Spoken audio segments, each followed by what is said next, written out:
Halo semuanya, gimana pada sehat kan? Masih beli rokok ketengan ya? Kalau gitu nasib kita sama. Apaan sih? Kali ini R2 Film akan membedah film yang berjudul The Miracle in Cell Number 7 atau Keajaiban di Sel Nomor 7.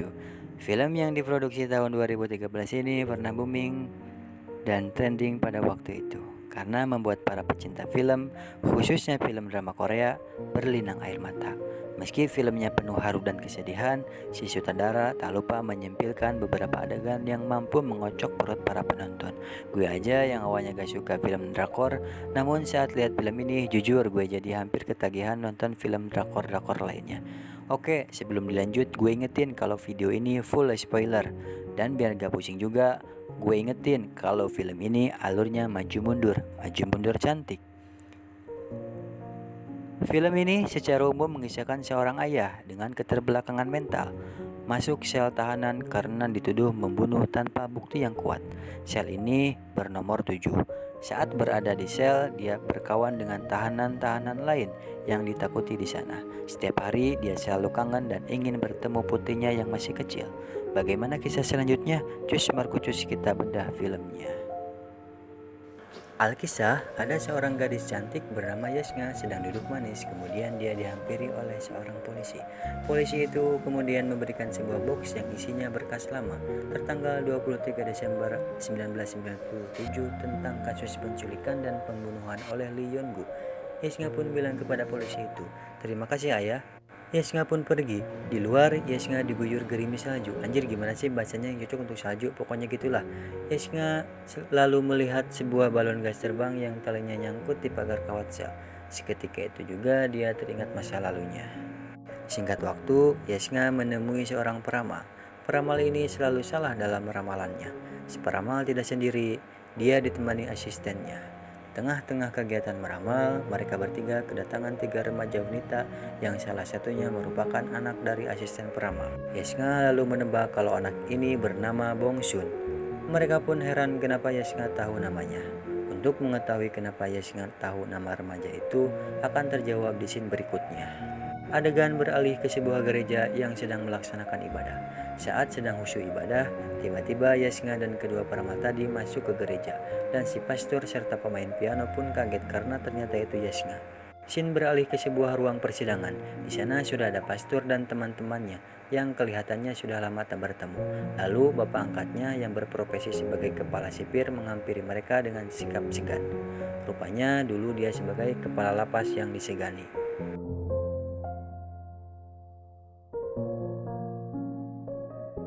Hakim pun membuka persidangan.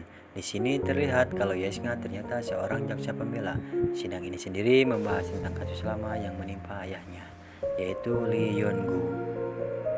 Di sisi lain, jaksa penuntut umum mengatakan kalau seharusnya kasus ini tak usah dibuka lagi karena sudah selesai atau inkrah dengan dihukum mati ayahnya. Yasna sebagai jaksa pembela mengatakan kalau kasus ini tak berdasar hukum yang kuat, maka harus diungkap lagi. Menurutnya banyak kejanggalan dalam kasus ini. Kesalahan pada kasus ini menurutnya karena selalu mengacu pada fakta-fakta lama. Dia pun mengajukan bukti-bukti baru yang bisa dipertanggungjawabkan. Bukti itu ialah Yasna sendiri yang menyaksikan secara langsung tentang kasus ini. Singkatnya, Yasna pun menceritakan bagaimana kejadian yang sebenarnya.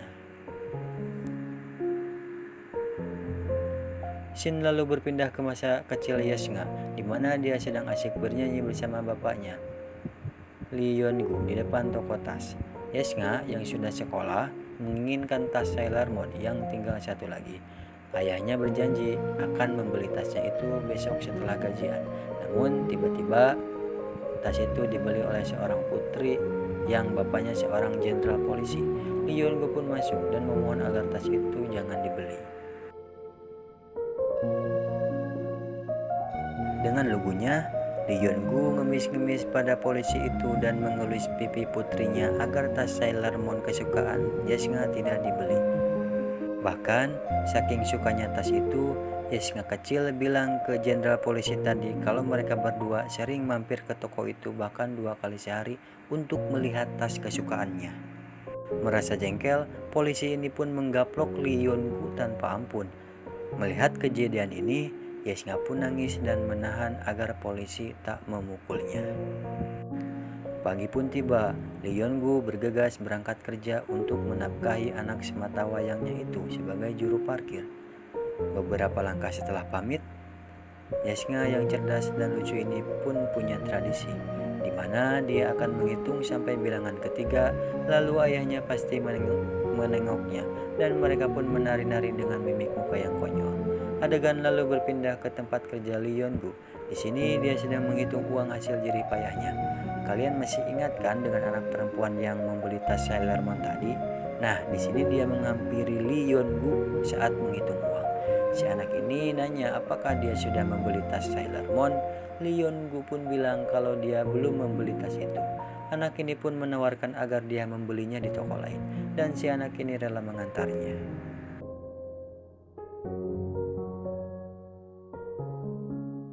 Singkat waktu, mereka berdua pun berangkat ke tempat yang dimaksud. Di tengah perjalanan, terlihat ada ibu-ibu paruh-baya hendak belanja, memergoki Lee Yeon-gu yang sedang ngasih napas buatan ke anak ini. Ibu-ibu ini pun menyangka kalau Lee Yeon-gu sedang melakukan pelecehan seksual terhadap anak di bawah umur. Dia pun kabur dan berteriak minta tolong. Disinilah awal mula kasus itu muncul. Inti dari film ini yang membuat penonton merasa greget gak ketulungan. Benarkah Lee Yeon-gu melakukan pelecehan seksual dan pembunuhan? Bahkan dia dituduh menculik? Jawabannya ntar juga tahu. Kembali ke Yesnga kecil. Dia sedang menunggu ayahnya pulang. Namun hingga malam semakin pekat, ayahnya tak kunjung datang. Faktanya, Lee Yeon-gu sekarang sudah berada di kantor polisi. Dia dituduh sebagai penculik dan pembunuh anak kecil, si putri jenderal tadi. Saat diinterogasi, Lee Yeon-gu yang lugu, dia gak tahu kenapa dia ada di sana. Malah dia ingin pulang karena teringat Yesnga. Tingkah itu membuat kesal polisi, dan polisi pun menghajarnya.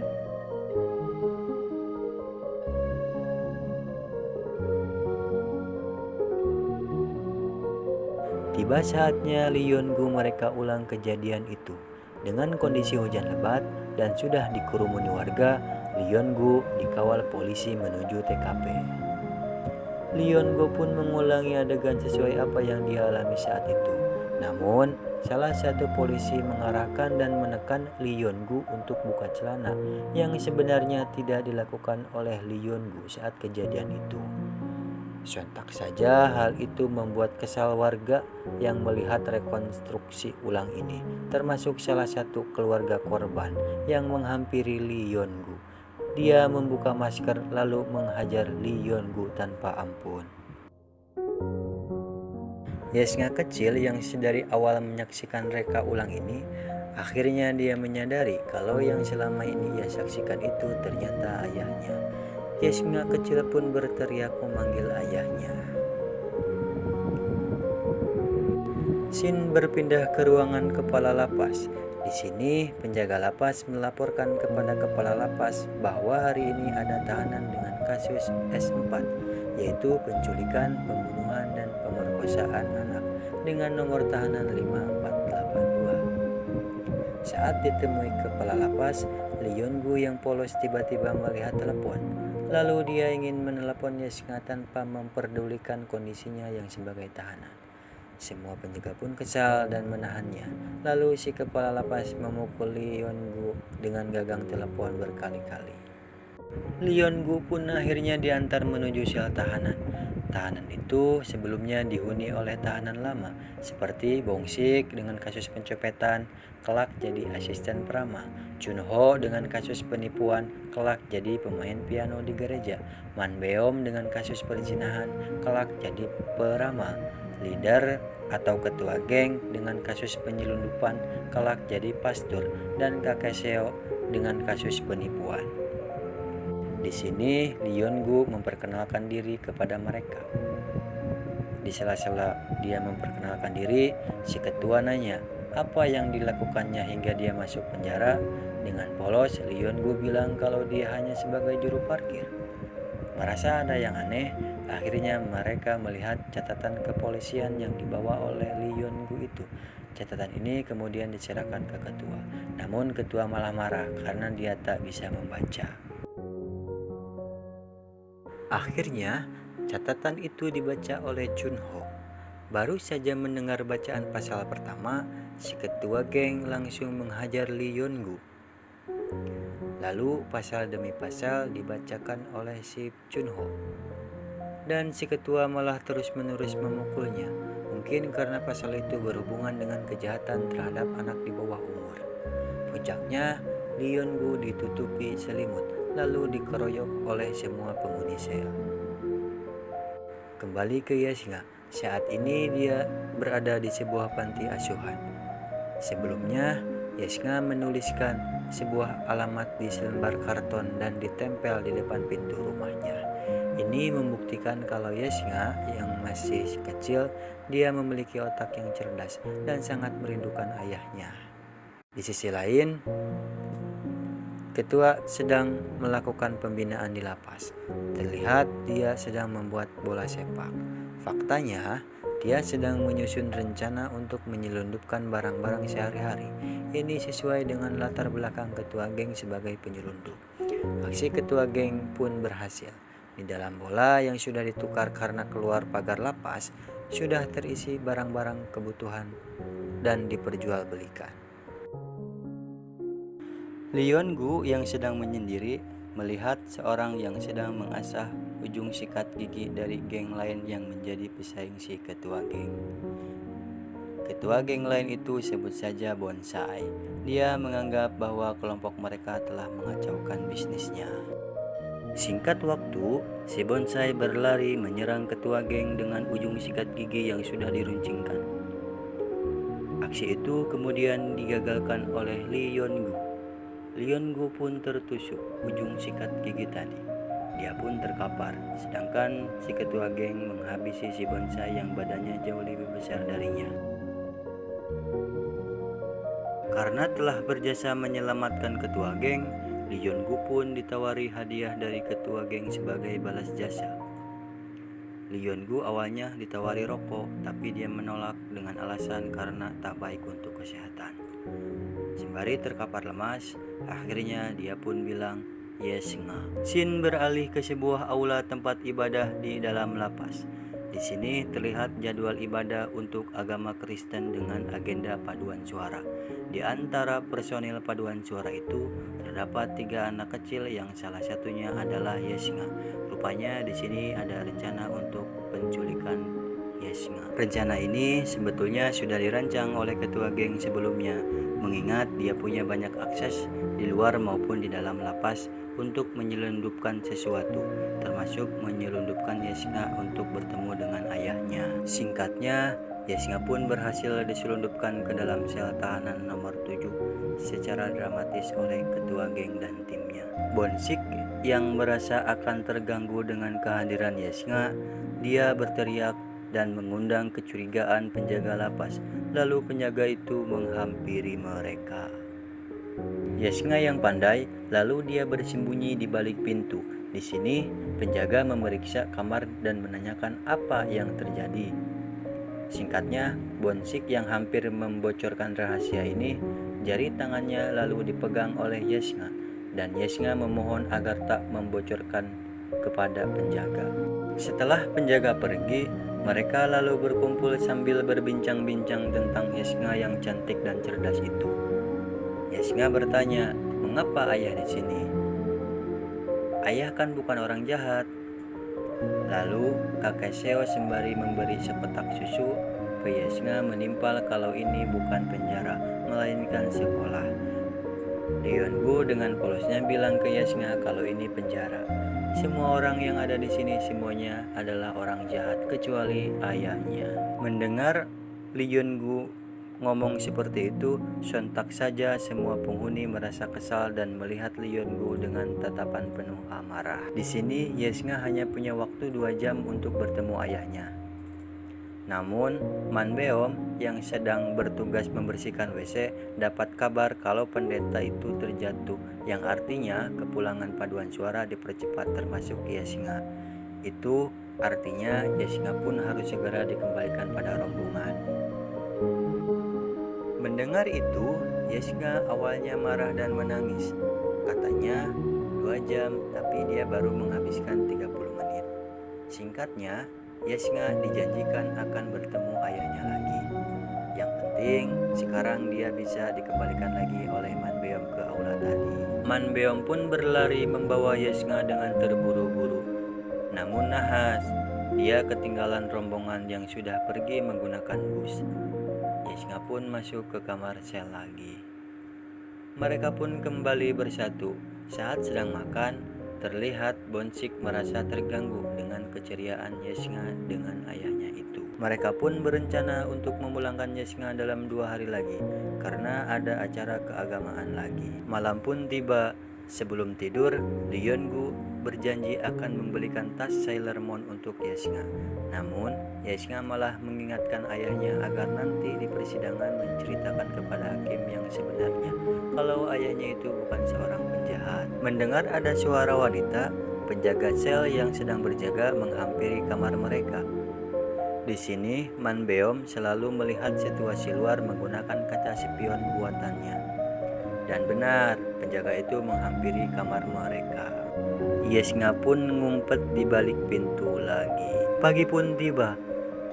Di sini, penghuni sel nomor 7 dikagetkan dengan ulah Yesnga, terutama Chunho, karena foto telanjang Monica kesayangannya itu untuk kebutuhan imajinasi biologisnya telah diwarnai oleh Yesnga. Dengan enteng, Yesnga yang sudah memakai baju tahanan itu jawab kalau foto Monica diwarnai menyerupai baju Sailor Moon agar tidak kedinginan. Yesnga pun menari layaknya Sailor Moon. Ayahnya pun turut mengikuti gerakannya itu. Kejadian ini pun mengundang gelak tawa semua penghuni sel nomor 7. Scene pun beralih di mana kali ini giliran Chunho yang mengantarkan Yesnga menggunakan troli pakaian kotor. Di tengah perjalanan, ternyata Chunho memberikan troli yang berisi Yesnga itu dan sebuah kitab Injil kepada ketua geng. Rupanya kali ini ketua geng yang akan mengantarkan Yesnga. Singkat waktu, Yesnga dan ketua pun akhirnya sampai di aula. Ketua geng pun sebelum pamit mendoakan Yesnga agar rajin belajar. Namun ternyata kali ini aula giliran agama Buddha, bukan agama Kristen, sebagaimana Yesnga awal mula sampai ke sana. Yesnga pun kembali ke sel nomor 7 lagi. Sedangkan ketua geng memarahi Chunho karena gak bisa bedain mana agama Buddha dan mana agama Kristen. Di sisi lain, kita melihat ketua lapas sedang melihat foto-foto kegiatan paduan suara hasil jepretan anggotanya beberapa hari lalu. Sampai akhirnya dia menemukan satu keganjalan pada 2 foto yang sedang berada di tangannya. Dia lalu membandingkan 2 foto itu, di mana foto pertama ada 3 anak kecil, sedangkan foto kedua cuma ada 2 anak kecil. Benar saja, mereka yang sedari tadi gelisah takut Yesnga ketahuan, akhirnya seorang penjaga menghampiri mereka. Saat penjaga menghampiri kamar nomor 7, seperti biasa, Yesnga ngumpet di balik pintu. Penjaga yang semakin curiga lalu tiba-tiba melihat lewat lubang bawah yang terdapat dalam pintu kamar itu. Karena satu sama lain kompak, mereka pun refleks mengangkat Yesnga agar terhindar dari penjaga. Namun nahas, tiba-tiba ketua lapas datang dan memergoki Yesnga yang sedang diangkat di balik pintu itu. Ryongu pun disiksa dan diasingkan ke ruangan khusus. Kejadian ini membuat polisi lebih memperketat penjagaan dengan cara merazia semua penghuni lapas. Yesnga pun kembali ke panti asuhan. Dia tak henti-hentinya meneteskan air mata, memikirkan nasib ayahnya. Pun dengan ayahnya, dia selalu memanggil-manggil Yesnga. Kembali ke lapas. Di sini terlihat ada kepulan asap menyelimuti semua ruangan lapas. Ternyata si bonsai ngamuk dan membakar salah satu ruangan. Bonsai ngamuk dan membakar lapas karena menyangka polisi telah pilih kasih, membiarkan anak kecil masuk, sedangkan ayah dia tak dibolehkan masuk. Singkat cerita, ketua lapas menghampiri dan langsung berduel dengan si bonsai. Leon Gu yang mengetahui ada orang di dalam ruangan, dengan polos dia menyelamatkan ketua lapas. Shin lalu berpindah ke sebuah rumah sakit. Di sini, ketua lapas dan Leon Gu sedang dirawat karena kebanyakan menghirup asap. Saat siuman, tiba-tiba si dokter bercerita kalau bukan karena si aneh itu, mungkin kepala lapas sudah tewas. Ketua lapas pun heran dan termenung. Siapa yang menyelamatkannya? Lalu dokter pun membuka tirai sebelah. Ternyata yang menyelamatkannya itu ialah Leon Gu. Dia pun kembali terheran-heran. Masa penculik dan pembunuh anak mau menyelamatkan nyawa seseorang? Begitu kira-kira isi dalam hati si ketua lapas. Bagaimana kondisi Yesnga? Di sini, Yesnga terlihat terlambat masuk sekolah. Sepulang sekolah, dia diajak ngobrol oleh gurunya. Intinya, gurunya itu khawatir selama beberapa hari Yesnga tak masuk sekolah. Akhirnya, Yesnga pun bercerita kalau dia ingin bertemu ayahnya. Di sini, Yesnga minta tolong kepada gurunya itu agar sudi mengantarkannya untuk membesuk ayahnya ke lapas. Mereka pun berdua sampai di ruangan besuk. Terlihat Leon Gu yang baru saja sembuh di sini sangat kegirangan dijenguk anaknya. Mereka pun melepaskan rindu di balik kaca derita. Di sini, guru Yesnga menceritakan kalau Yesnga adalah siswa yang pintar dan cantik di kelasnya. Dia sangat berprestasi dan sangat disayangi oleh gurunya. Di sela-sela pertemuan mereka, kepala lapas diam-diam memperhatikan mereka di balik pintu. Dia merasa iba dan terharu melihat ketulusan dan kehangatan keluarga Leon Gu. Sampai pada waktu besuk habis, Leon Gu dan Yesnga sama-sama kesal tak berdaya karena waktu pertemuan mereka begitu singkat. Shin beralih ke sebuah rumah sakit. Di sini terlihat kepala lapas sedang menjenguk Yesnga yang sedang sakit karena terus-menerus memikirkan ayahnya. Di sini Yesnga pun curhat kepada kepala lapas kalau dia tak mau berpisah dengan ayahnya lagi. Shin beralih ke lapas. Di sini ketua geng dan kawan-kawan sedang asik bermain judi kecil-kecilan. Tiba-tiba mereka dihampiri seorang penjaga lapas yang setia pada ketua lapas. Dia ingin bergabung dengan mereka. Faktanya, penjaga ini membawa bingkisan khusus untuk sel nomor 7. Mereka menyangka kalau ini kue dari tepung beras.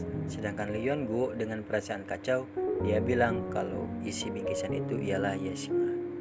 Lalu apa sih sebenarnya bingkisan itu? Tunggu di part selanjutnya.